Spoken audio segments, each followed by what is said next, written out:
Good Vach, Shavua Tov. Tonight's true story is related to the fact that today we read about the first circumcision performed on time with Yitzchak, our patriarch, Isaac. The story goes back to the First World War. A young man named Yankel received his draft notice to join the Russian army. Unfortunately, a draft notice for the Russian army was like a death sentence, especially for a Jew.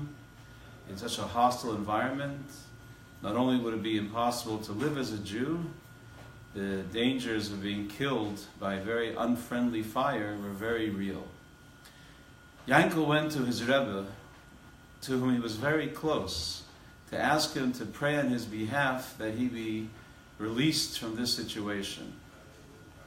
Many people have successfully gone to the Rebbe of Gur, Rebbe Yitzchak Meir, and received a blessing, sometimes even an assurance, and they were truly exempted from the army. Yankel went with a hope in his heart that the Rebbe would give him a blessing. To his shock and dismay, the Rebbe said to him, if you want my advice, you will learn how to be a Mohel.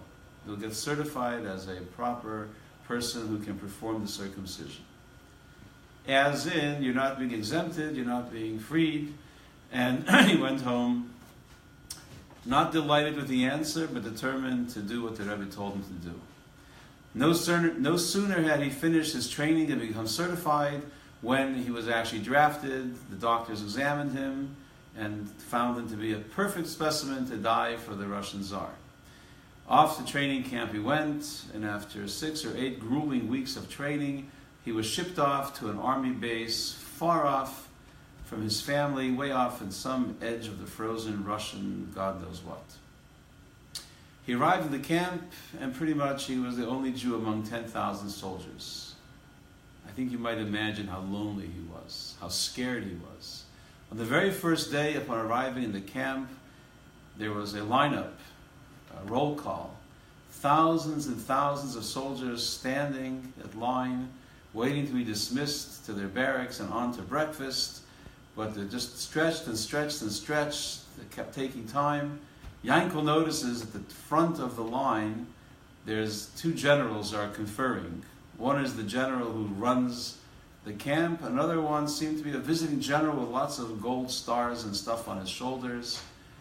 And a request for silence. And all of a sudden the general's voice booms out. Is there a Jew here among the soldiers?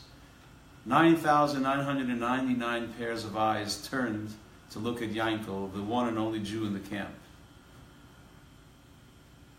With obviously fear in his heart, the very first day, God knows what they might do to him, hang him, lynch him, tear him to pieces. Yankel stepped out of line and raised his hand, yes, I'm a Jew.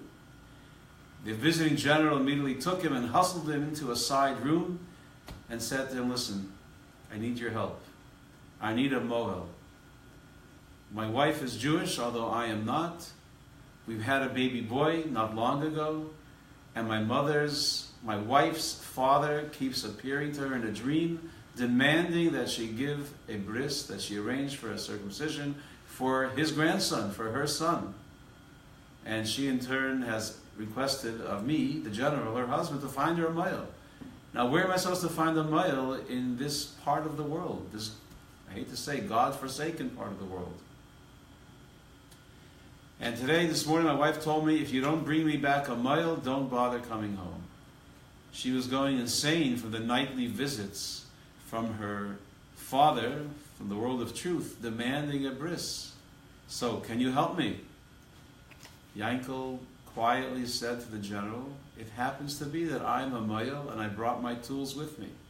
He ran to the barracks, he got his tools, the general took him in his car to his house off of the base, and there he was able to enter this little boy into the covenant of Avraham Avinu, to give him a Jewish name, to bring joy to the mother, joy to the father, joy to the grandfather in heaven, and of course to our Father, to Hashem in heaven.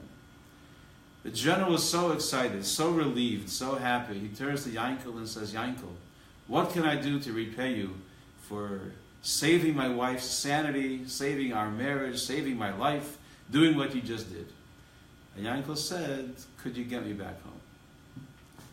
Could you free me from the honor of serving in the Tsar's army? The general said, it's a deal. The next thing you know, Yankel's headed back with an honorable discharge back home to his family and to his Rebbe.